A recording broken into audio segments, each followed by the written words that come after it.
So, Michelle, question of the day for you. When Oh you boy. first started your business, how long did it take you to really think of yourself as a business owner? Hmm. Funnily enough, yes, I was just at a Chamber of Commerce thing this morning for owners of the business, and it actually finally it took a while. Definitely took a few years, and I think because we sit here at our desks talking to ourselves a lot, we don't consider ourselves as CEO C-suite. But yeah, maybe 17 years in, it finally feels that way. Well, I think that most of us relate to that. It takes a while to switch those hats or to blend them. And so I'm super excited about our guest today because he's going to talk about his own really interesting journey as well as some really smart advice around topics that our audience is going to enjoy. You know it. Yes. So, welcome to That Solo Life. I am Michelle Kane with Voice Matters, and this is the podcast for micro agency and solo owners who are building things for themselves. People like our guest today, Jake Isham, and he is the owner, founder. He's a filmmaker, he's a photographer, and his company is Creative Minds. Welcome, Jake. Thanks for joining us today. Thanks for having me. Absolutely. So you describe yourself as an accidental marketer, which I know sometimes we all kind of feel that way, even if we studied it. But someone who went to film school, building a creative agency. Walk us through how you went from focusing fully on your storytelling and filmmaking to, oh, hey, now I run a business.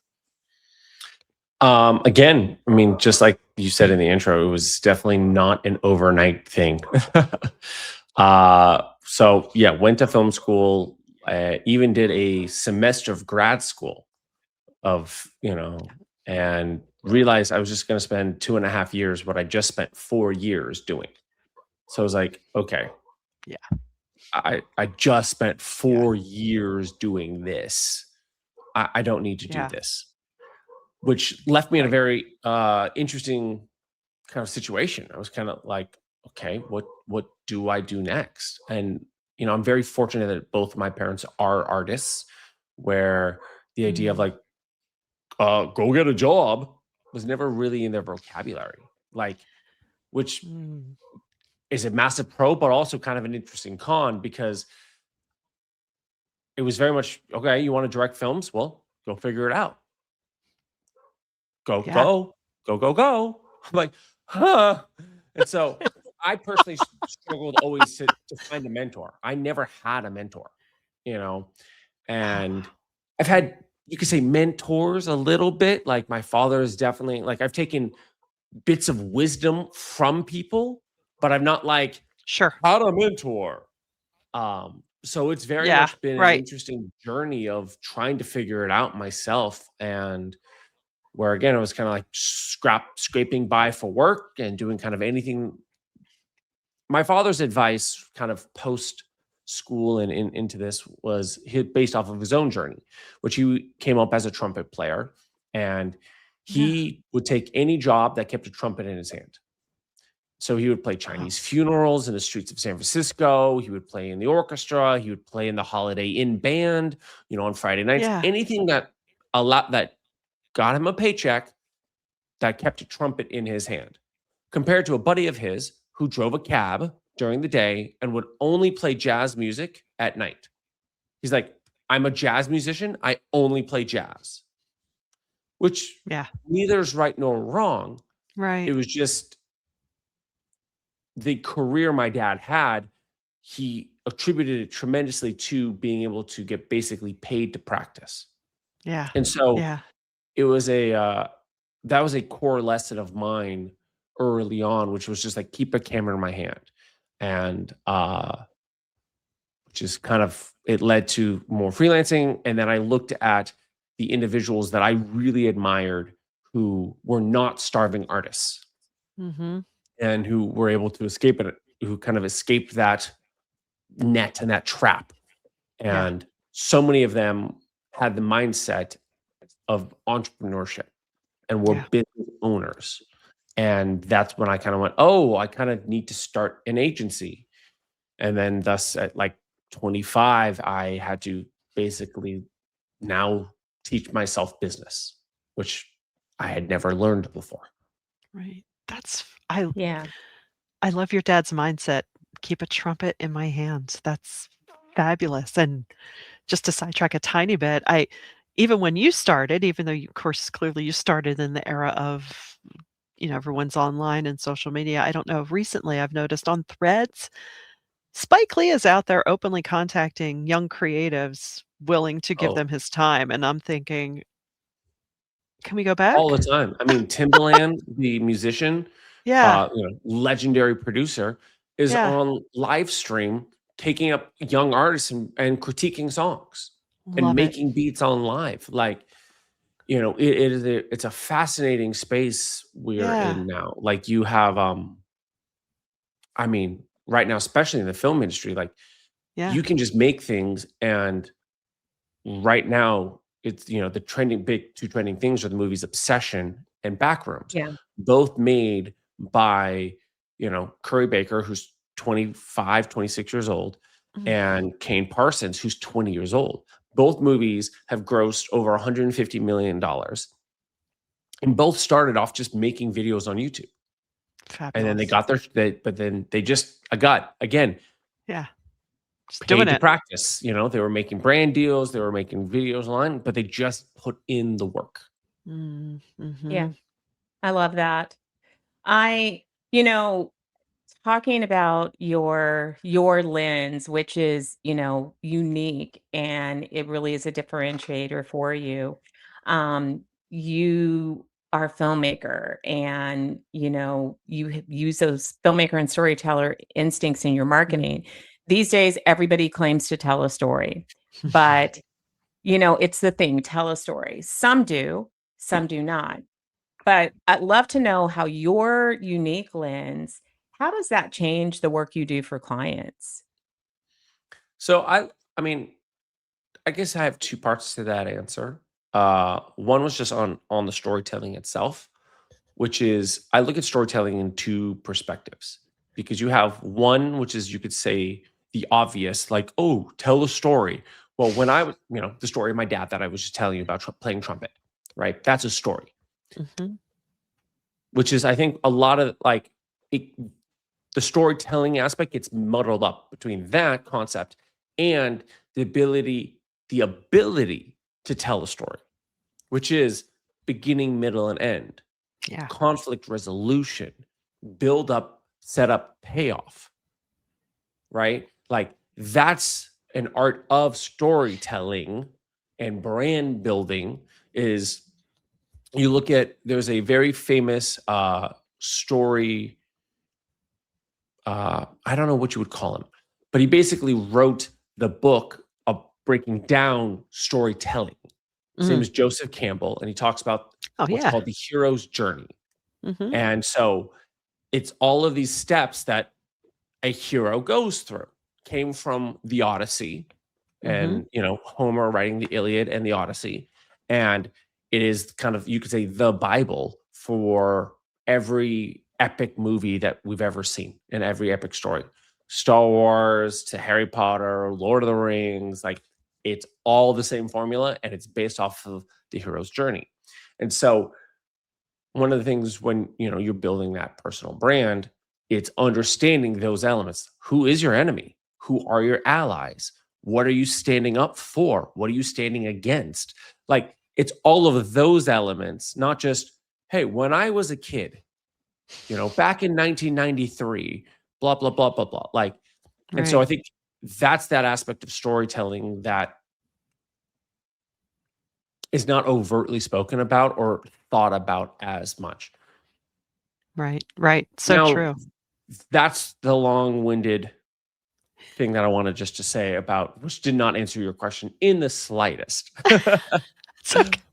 But I think what my unique, lens is partially that mentality, is that I come from, for lack of sounding pretentious and precocious, legit storytelling, right? Like, I'm not a marketer. I'm a filmmaker. I like, these posters here are my movies, right? I've put movies out into film festivals. I've won awards, and I I bring that mentality rather than, okay, great, let's just, sell your product and, let's get it out there. And when I work with entrepreneurs, because I do a lot of personal brand building, is I think the additional kind of selling point I have is that ability to make them comfortable on camera. Because a lot of the Yeah. entrepreneurs I work with are not, you know, I have 1 million followers and they're Gary V and they've been doing this for, 15 years and they speak in front of 20,000 people like it's nothing. These are guys who you put a camera on them and they're like, uh, Yeah. uh, uh, uh, uh, Yeah. they're like, I don't know what to say. I don't know how to say. They go full Ricky Bobby and we're like, I don't know what to do with my hands. And I have ability as a director. And I think that's where that skill of having made movies, having worked with lots of actors to make them comfortable in front of camera, that they do know what to say. And because one of my, you could say, biggest wins is when I work with clients, their first shoots are usually about like 4-ish hours. Mm. To then I worked with a client who we've done now our 4th shoot together. I just shot with him yesterday. We did it in an hour. We got more content in 1 hour Yeah. than we first did in 4 hours. Yeah. And that's just by getting him comfortable in front of camera and knowing what to say, knowing how to say it. And that first shoot we did was with a teleprompter.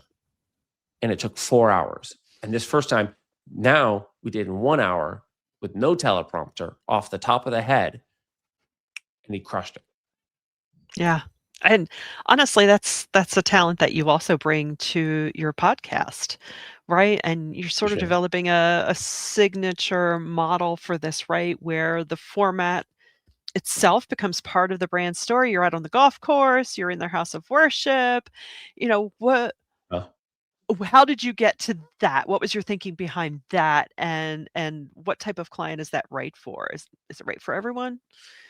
Yeah. So when we shoot podcasts for clients, there's obviously 2 obvious ways to do it. One, like this, which is a remote podcast. Mhm. And then you have the in-studio podcasts. And I was like, okay, everyone's doing that. How can I make a fun, unique way of doing this that's Mm.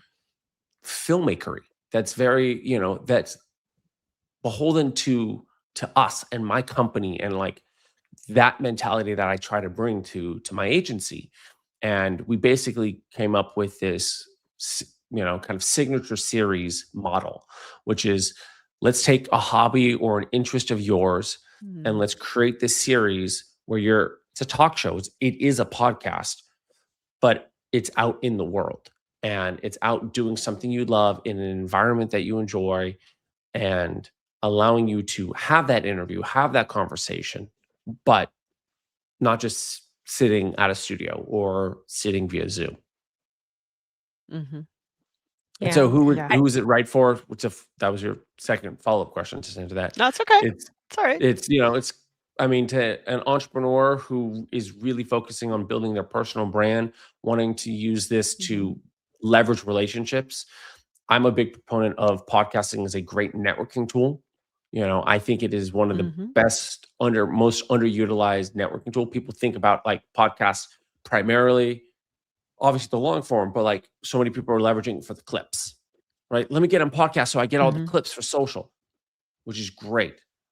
But that's first and foremost if you're doing an entertainment podcast. This is a business podcast, right? This is to help grow your business. But because of this podcast, the 3 of us can network. We can help each other Yeah. with business. I was on a podcast, for example, a couple months ago. The host and I kicked it off with really cool. And we talked after and I was like, well, oh, you have a coaching program. Well, if you ever need me, Mm. I'm more than happy to speak to your guys totally free. That went great. And then he invited me to actually speak at his mastermind. And now, he's an affiliate of mine and pushing customers to me. And Mhm. it's this, but that all came from a simple podcast. Yeah. Yeah. Yeah. That's I great. mean, the thread that keeps coming through, and I'm glad that you set the table with the story about your dad and the trumpet, that's really going to stick with me. Is, the lesson that I took from that story is that when you stay really focused on what lights you up, on your passion, then Mhm. you build the world around that rather than sometimes what we do is we dim our light and we try to fit into a mold.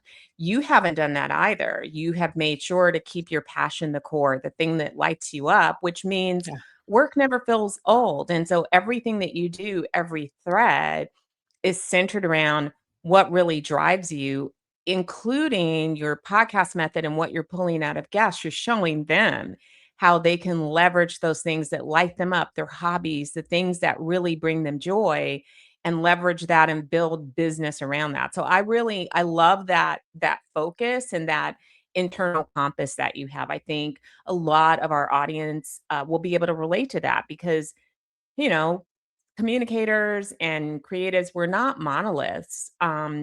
A lot of our communications people, do these interesting and diverse things, everything from, bodybuilding to, teaching yoga to, mindfulness coaching. It's everywhere to teaching. They're a group that, uses all of those skill sets in their practice. So I think that this is a way for you to also pay it forward to those entrepreneurs coming up behind you to see that it's not a box. You don't have to do it like everyone else. But if you keep this thing in mind as your North Star, that's going to make it a lot easier. So I'm so glad that you shared that. Thank you. Yeah, it's Mhm. taken, to be honest, a lot of work because there it was no Mhm. it seems so easy, and I've said, "Yeah, Yeah. okay, great, yeah." But the amount of internal strife, mental angst that I've gone through over the last Yeah. decade, like,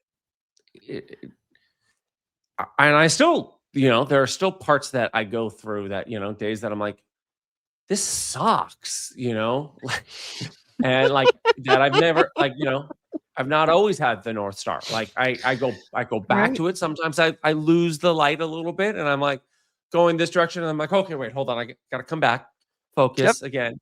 And, Yep. because one of the hardest lessons, and it's the second lesson to that story, if I may add to it, is which is the hardest lesson because I didn't do that for my 20s, which Mhm. was while taking any job, he he'd get enough money to pay the bills, to, make sure that there's food on the table, and then he would go work on his creative projects on the Yeah. side. Yeah. And then have that fund all of his creative projects, right? Yeah. And till he got a record deal. Yeah. And it was something that I didn't really focus on, and Mm. I'm now in my 30s really more working on, okay, great. Hey, I need to actually, the business is one thing, the career is another thing. Yeah. And really need to make sure that I do prioritize both. And Mhm. I've, gave up the security of a 9 to 5 and going, okay, great. I know I can just clock in at 9 a.m. and leave at 6 p.m. And then I can go work on my art for freedoms, right? So I have to basically hunt for everything I eat in a Mhm. sense. I have to go out, promote, and then sell it, close it, deliver it. Uh, and but I have no cap. I have no ceiling. So I Mhm. gave up the security of that. But to not forget, you if the real passion is this, still go for that. Don't Mhm. lose that North Yeah. Star. So that's Yeah. something that as I've gone into my 30s, that's what I've been making sure to keep. Yeah. For sure. For sure. Well, and as you said at the outset, right, you've built your whole career on having to just figure it out, which is fantastic. So, Yeah. for our listeners, who are maybe thinking of stepping out or have just stepped out, they might be earlier in their journey, um, still finding their footing, they haven't quite made the identity shift. What's one thing you wish someone had told you at the start that might have saved you a lot of time and or the anguish, even though sometimes the anguish is necessary. Promote, promote, promote, promote, promote, Mm. promote, promote, promote. If there is Mhm. one thing to really figure out, but the degree of promotion that it takes to be successful, Mhm. like Mhm. it is so understated. Like, Mm. and you don't know until you know. Like, if you don't have that mentor, because again, I never worked at an agency. I never, like, I've literally always had to just, unfortunately, figure it out. And I've been like, well, should I go get a job and just so I can learn it and mentor? And then I'm like, I'm 28. Why do Mm. I want to do that? Or I'm 30. Why do I want to do that? Or 33. Why do I want, I'm like, no, okay. And then I go, well, maybe I should have. Okay. Well, it's a little too late now. And then I'm like, 2 years later, well, it's a little too late now. I'm like, all right. So, but just to like, there's a mentor, because I found a lot of mentors via YouTube, right? Successful Mhm. business owners who are, that do podcasts, that have YouTube channels. And I've been very fortunate in this age to, that we're in an era that people give a lot of information that's Yeah. really successful. And there was a gentleman that I was watching, and he gives this great example of him learning a similar lesson. He was in the Mm. gym space and he, put out 300 flyers to promote his gym and to get new people. And then he went and because he, heard that's how you promote for a gym. You go out, pass out flyers, and he posted 300. He then went to a mentor and he said, okay, I did it. I did 300 flyers. Or the mentor was like, how many you did it? He said 300. And he says, oh, well, that's why. It's like, what are you talking about? He's like, I do 5,000 a day. He said, you did 300. I do 5,000 every single day. Mm. And that, he's like, and so it really goes to show it's like what you're doing for promotion is not wrong.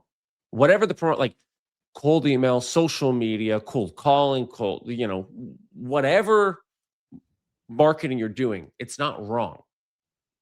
You're probably just not doing it at the volume that's nearly sufficient enough. Right. And Right. that's been one of the hardest lessons that I've had to learn. And every time it's very interesting because it constantly happens, unfortunately. And I'm actually working with my team to continue to happen this, like, basically I've noticed that there's a 6-week lag. So you do Mhm. promotion Yeah. and then the income is about 6 weeks. And it's pretty consistently 6 weeks after. So, and again, this is just what I've seen to be very true. And so you do promotion, don't worry about it, but like judge it from week 6 to week 12. That's when you can judge your promotion. Don't judge it Mhm. for the first 6 weeks, but you got to be going hard for 6 weeks. Right. And that's again, being patient, being willing to be consistent. So like the overall lesson beyond that is just consistency is the key. So As an true. artist, it's the hardest for me because I just want to create. I want to do the Right. next thing. People call it ADD, ADHD. I disagree with that personally because it's just being an artist. That's Mhm. what artists do. There's nothing Mhm. mentally wrong with that. It's just being an artist. And Yeah. it's being creative. And as an entrepreneur, you are an artist. You're literally creating something that was never there before. A business, a product, a service. It didn't exist until you put it there. You're an artist. That's a whole nother rant that I can get into. Yeah. That's And but I think that business development lesson, it's one that we talk about a lot, but you frame it in a way that everybody should take this lesson. It's the yeah. consistency, but it's doing so much more than you think is necessary because people will be Mhm. consistent, but they're doing what feels like a lot because they're not comfortable doing business development, but it's really not enough. So amp it up like times 20 and Yeah. you're getting closer. But I think that that's something that has to be said. And we see people that are putting themselves out there and they're consistent and they're telling stories and they're sharing reels and they're doing things and you see them all the time and it feels like a lot to you and it feels like they have a superpower. They don't. They just know that volume matters. Like it's not just the consistency, it's volume. Now, obviously, you've got to have the quality and the stuff to back it up. But I also like that you look at the data, but you measure it when you know you're supposed to. Because you're right. You can't do something for like 4 weeks and then think, okay, that didn't work. I'm Right. just gonna go sit at my desk and, talk to my friends and, hope that they refer me business. It's Yeah. that Or that's try not how something it new. works. Okay, great. It didn't Yeah. work. I posted on social media for 4 weeks. It didn't work. Well, first Yeah. of all, how many posts did you do? Yeah. Like, it was interesting when I started posting again, I did an experiment. I posted on social media. I was posting 3 times a day on multiple channels, Yeah. like 3 different videos every single day. And then again, 6 weeks later, the income jumps up. Like, it is literally, but like, again, I'm posting 3 times a day. So right now I'm working on how do I post up to 6 times a day across multiple. Granted, I have my photography, I have my filmmaking, I have Right. my marketing channel, so I can post a bit more. But like, great. How can you do just so much volume? And once you do enough volume, the quality gets there. And it's Yeah. something that you need to like. I always look at like 1% better. So just to give a quick example, if I may, like Mhm. for so I started a new show with a buddy of mine. We talk about filmmaking, news in the filmmaking space, and gear, etc. Because we just shooting the shit one Cool. day, and my Is that when the we name of did it, it? it's called the Creative Lens. So if there's any filmmaking nerds out there, Okay. I like photographer shooting the nerds shit out though. That's there, good. That could be for your next podcast, shooting the shit. exactly. And but if you remember from the pre-interview, probably my setup looked nothing like this. If you look at the first episode, we've done I think 8 or 9 episodes so far at the time of this recording right now. And if you look at the first episode, his setup looks legit. It looks awesome. Mine looks horrible. Like I'm in a white room. I'm like, it looks not interesting. And then if you look at it like just a frame from each episode over the next 8 episodes, you go, wow, wow, wow, wow, wow, wow. And so I'm a big proponent of like, what's one thing you can do to make it look a little better, to make it a little bit more professional, to make it a little more interesting for the audience. Like it Yeah. doesn't need to be, okay, we need to jump to 10. No, it's the same thing like working out. You're not going to throw, 100 more pounds on whatever weight you're doing. Let me do 5 more pounds at the gym for my, bench press. Then let me put another Yeah. 5 pounds. So eventually you are at 100 pounds more.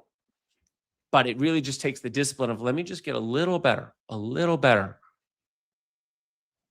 Yeah. Yeah. I love that. I think that's a great note to leave with our listeners. Wow. Yeah.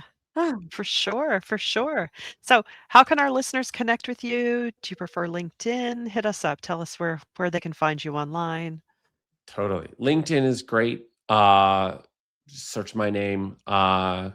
Instagram, Jake Creative Marketing. Oh my God, I have way too many social media platforms. Jake Creative Marketing on Instagram, LinkedIn. Otherwise, you can kind of Google my name. You'll see my photography, my filmmaking, my agency stuff. Otherwise, creativemindsofficial.com. Okay. More than happy Cool. to help. Just, always reach out.